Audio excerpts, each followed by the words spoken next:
بہت سارے لوگ ایسے مجھ سے بہن بھائی بات کرتے ہیں کہ جناب پہلے ہمارے حالات بہت اچھے تھے لیکن ایک دم سے حالات خراب ہونا شروع ہو گئے اور اب ہم پیسے کو محتاج ہیں۔ تو ایسے حالات میں شاہ صاحب بتائیں گے ہم کیا کریں۔ دیکھیے میں نے آپ کو عرض کیا تھا اعوذ باللہ من الشیطان الرجیم بسم اللہ الرحمن الرحیم۔ السلام علیکم ورحمۃ اللہ وبرکاتہ۔ دوستو، رزق میں اضافے کے لیے ایک کمال کا وظیفہ، سورہ الصفات کی 3 آیات کا عمل۔ سورہ الصفات کی 3 آیات ہیں، آیت نمبر 180، 181 اور 182، اور وہ آیات یہ ہیں: سبحان ربک رب العزت عما یصفون وسلام علی المرسلین والحمد للہ رب العالمین۔ یہ 3 آیات ہر نماز کے بعد 41 دفعہ 41 ٹائمز پڑھنے کی عادت بنا لیں، آپ کے رزق میں اضافہ ہو جائے گا۔ آپ کے رزق میں جتنی بھی رکاوٹیں یا بندشیں آپ سمجھتے ہیں وہ سب ختم ہو جائیں گی۔ اس عمل کو 11 دن یا 21 دن مسلسل کریں نمازوں کی پابندی کے ساتھ، اور اس کے بعد اس کے آپ ریزلٹس دیکھیں۔ یہ عمل میں نے آج آپ کے ساتھ ڈسکس کرنا تھا۔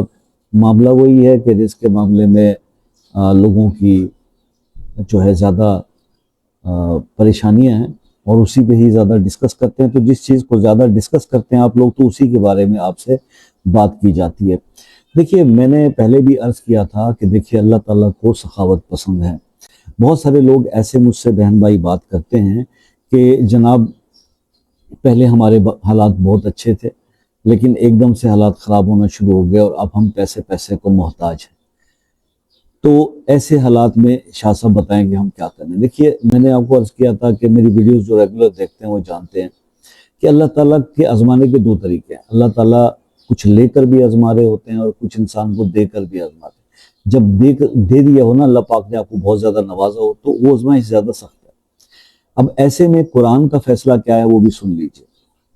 سورہ بقرہ کی آیت نمبر 274 میں اللہ تعالیٰ فرماتے ہیں: الذین ينفقون اموالهم باللیل والنہار سرا وعلانیۃ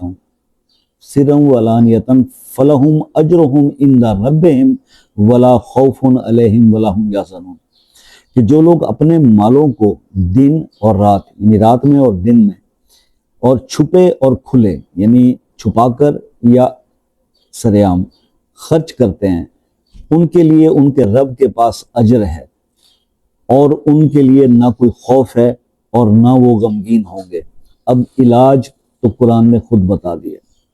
جب ہمارے پاس اللہ کا کرم ہوتا ہے، سب کچھ دیا ہوتا ہے اللہ پاک نے، تو اس وقت ہم اس چیز کو پس پشت رکھ دیتے ہیں۔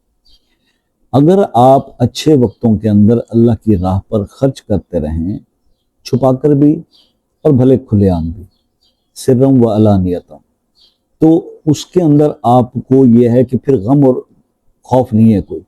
پھر اللہ ایسے بندوں کو، اپنے ایسے بندوں کو جو اس کی راہ پر خرچ کرتے ہیں، خوف اور غم اس کے پاس نہیں آتے۔ یہ اللہ کا فیصلہ ہے اور قرآن کی آیت کا ریفرنس میں نے آپ کو دے دیا۔ تو یہ بہتر طریقہ یہ ہے۔ اب معاملات یہ ہیں کہ جو آدمی آ ہی گیا اس مشکل کے اندر اور اس کی تنگی کا شکار ہو گیا تو وہ کیا کرے۔ اس کے لیے میں نے عرض کیا کہ اپنے گناہوں کی توبہ کریں، اور اس کے بعد یہ ہے کہ یہ 3 آیات جو سورہ الصفات کی میں نے آپ کو بتائی ہیں، ان کی تلاوت کرے ہر نماز کے بعد 41 ٹائمز، اور اللہ سے دعا کرے کہ اللہ میرے حالات بہتر فرما دیں اور مجھے اس تنگی سے نکال لیں، تو بے شک اللہ تعالیٰ اس کو اس تنگی سے نکال دیں گے۔ اور اس کے بعد پھر اس کو اپنا رویہ کیا کرنا چاہیے کہ اس آیت کو سامنے رکھتے ہوئے جو مال اللہ تعالیٰ عطا فرمائیں اس کے اندر سے اللہ کی راہ پر خرچ کرنے کا سلسلہ شروع کر دیں۔ کبھی بھی زندگی کے اندر تنگی جو ہے مال کی آپ کے قریب نہیں آئے گی۔ یہ ایک میسج تھا۔